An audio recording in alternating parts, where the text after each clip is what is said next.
You ready? Yeah. Okay. My name is Scott McManus. I'm a police specialist with the Cincinnati Police Department. I joined the police department in 1993, so I'm in my 16th year. I currently serve as a patrol officer in District 3, and throughout the majority of my career I've been a patrol officer. I started in some of the more dangerous areas in the city. I started in Over the Rhine in the West End. I currently patrol an area in District 3, which includes North Fairmount and South Cumminsville, which is the Fay Apartments, Millville, Moosewood Court, a lot of the housing projects. In my career, I've served about 4 years as an undercover narcotics officer, and I've also been a field training officer, which trains new officers that come out of the police academy. I've been doing that for probably about 12 years. I'm also a member of the police SWAT team, the Cincinnati SWAT team, as a hostage negotiator. And today I'm talking a little bit about self-defense. And when Evan called me and said, "We'd like to talk to you about self-defense, and would you show us some," I think the term was moves, I laughed a little bit because that's a common misconception that I think a lot of people have about the police. The thing that I always stress to the new recruits coming out of the academy and to anyone else that's interested is that we don't fight fair as police officers. If there's one person who is being disorderly, we bring 2 or 3 officers. If there's 2 or 3, we'll bring 5 or 6. If we have the unique ability as police officers to act under the color of authority, and we can tell people what to do, and if they don't do it, we can take them into custody. If someone wants to fight us, we are typically not going to engage in a self-defense battle with it. Okay? If you want a fist fight, then we'll use chemical irritant. And if you're not busy throwing up from that and choking and still want to fight, we'll probably go to the X26 taser, which would deliver some 50,000 volts of electricity.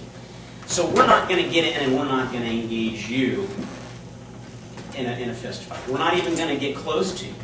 We're going to simply tell you what to do, and if you don't do it, we're going to use the tools that we have, plus all the backup through the radio, to subdue you without getting into a physical confrontation. Okay? That holds true for if you were to pick up a weapon. If you pick up a stick or a brick or a knife, then we're going to respond with our sidearm, with a semi-automatic pistol. If you have a pistol, we're going to respond with this, and probably a Remington 870 shotgun, and maybe an M4 patrol rifle, escalating all the way up to the point where we would call the SWAT team if a person was barricaded with a weapon. The point I'm making is that we don't fight fair. We meet any type of force or resistance with overwhelming force from our end. And what does that have to do with you or an individual in self-defense? Is that you need to think along those lines, because the one thing that maybe we have in common with the criminal is they're not going to fight fair either. Okay? If you're walking home from school, maybe you've just gone off to college, you're walking home from a party late at night, maybe you've had something to drink, and maybe you're not using the best decision-making skills that you could, you're not familiar with the area that you've gone, a person that wants to hurt you, a person against whom you're going to need moves, self-defense skills, they're not fighting fair either. They know the area. They may have disabled some lights. They may have disabled a security light in your building. They may be wearing dark clothing. They may have brought along an accomplice. And most importantly, they may have a weapon on their person. Okay? You're at the distinct disadvantage because you don't know what they're going to do. You don't expect them to do anything, whereby they have a plan. Their plan is to rob you, to take your property, or maybe to seriously injure you, or worse. So it's kind of the same thing. You can see where the disorderly person is at a distinct disadvantage when dealing with a police officer, because we have all of these tools and all of these resources that we can bring to bear. A criminal, in a limited fashion, has the same thing. They have the element of surprise. They have the element of having a weapon where you would have none. They may have an accomplice. And most importantly, they have the ability to act before you can react. So all of the self-defense skills in the world don't really help you if you use poor judgment and allow yourself to be placed in a position where they have the advantage. Okay? You can take the biggest, baddest, most aggressive ultimate fighting champion in the world, right? Who could probably kick my tail up and down the street, but all I have to do is tase him and he's going to go down, okay? It works like a charm. And if that doesn't work, I have 4 or 5 of my close associates that will respond on the radio, and then he's going to go down. The same thing is true, though, for you, okay? That's not a fair fight. We're not supposed to fight fair. We don't fight fair by design, but the criminal doesn't fight fair because he doesn't have to, and his intent is bad, okay? You're going to react to what they do, and that's never going to be sufficient, or usually not, okay? We'll go back to the guy who has all the self-defense skills in the world, the best UFC fighting champion, the best boxer, the best martial arts instructor. If he's approached by a guy that has a handgun, and we have this distance between us, there's nothing that all of those skills are going to do to keep him safe, okay? TV and movies aside, it's not going to work. Same scenario, the best fight champion in the world, who maybe is intoxicated and maybe has allowed himself to get into a position he shouldn't have, is approached from behind by someone.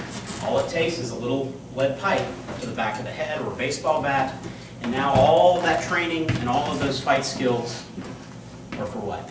Nothing. Okay? It evens the playing field. And what I would recommend to anyone is to think about the circumstances that you put yourself in. Okay? If you see a situation that looks as though there's some problems, are you going to interject yourself into that? Or are you going to call the police, who have all of the tools and all of the equipment, who are paid and trained to intercede, do it for you? That's one recommendation that I would always make. Okay. The second issue is, are you going to interject yourself into a situation because of poor judgment? Are you going to be walking down that street that you shouldn't be walking down? Are you going to come out of the Kroger's building late at night because your mom or dad sent you down there, and there's nobody in the parking lot when you park, and yet there's this big van parked next to your car? Why in the world would that guy park that nasty old van next to my nice car? Boy, I hope he didn't scratch the door. Look at that, there's all these parking spots available. I wonder what my girlfriend's doing today. I hope I got everything that my mom wanted. And as you walk around the corner, there's somebody waiting for you. Now, you knew that something was wrong, didn't you? Yeah. You realize something's not right. Why would a big van be parked next to my car when the whole parking lot is open? But you discounted it. Because you're preoccupied, because you're thinking about other things, because you're trying to get home. That's how a lot of people get into trouble. They recognize that something's not right, and yet they walk into it anyway. You should be able to walk anywhere you want, but in the real world, that's not always the case. You have to use a little bit of foresight, you have to use a little bit of common sense, and you have to use some good judgment.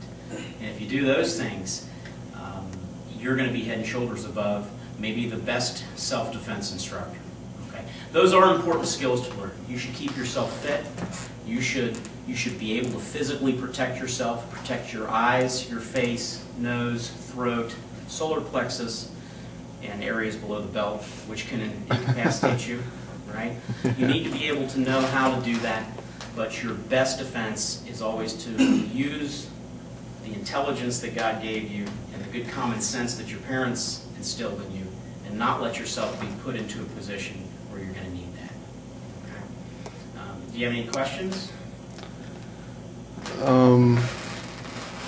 Not really. Do you have any questions? Just got it right now. Yep. All right, audio. You're a real man. Hey, buddy, I'm sorry, Pat. I'm sorry. Okay, hey, buddy, what are you doing? I'm sorry. I'm real sorry. What are you doing, man? Look at here. You're knocking my homework assignment all over the place here. Sorry, man. I'm sorry. Man, hey, you know what? Get over here, pal. Whoa, Yeah. Hey, Pat. Nice. Whoa, Hey, you're the guy that's been messing with my girlfriend, aren't you, man? Not me. Are you sure about that? Yeah. Hey, pal, get over here. Left hand comes up, blocks. Left hand comes up. Good. Now remember that right hand's monitoring. Good. Now from this hand, come up, take my chin here, and walk, and walk, and walk. Nice. Now take this and bar it. Right there's bar it. Good. Tap. Yes. Nice job. Now let's do that. Bang, I just took you down. Pull this hand, put the palm towards the mat. Towards the mat? Yeah, and you're gonna, like a cross, okay? Okay. My shin's gonna go across your elbow. Alright. Aha. Okay? Yeah. And you're gonna be like, hey buddy, it's not me. Boom, knock it down, just be like, are we okay? Alright. And that should take care of it. Okay. Hey man, Whoa. you're the guy that's been messing with my girlfriend. No, it's not me. I know it's you, man. No. I know it's you. Get over here, pal. Yep, slow. This hand comes down to the chin. To the chin. Nice. Now go. Nice. This out here. Remember cross the elbow. Crisscross. Yeah. So turn it more perpendicular. Yeah. There you go. A little bit more. There. That's what I want. Now pull up on the wrist and put your knee down. Put your knee, yes, into my elbow. Does that make sense? Now pull up on that wrist. There it is. Okay? So when you get there, So I'm gonna walk this or take your thing. let's give us. Yeah. It's gonna be quick though. I'll say girlfriend, whatever, that kind of thing. Hey, man, aren't you the guy? No. I know you, man. You're the guy who's messing with my girlfriend. Easy. Hey, pal, get over here, man. Come here.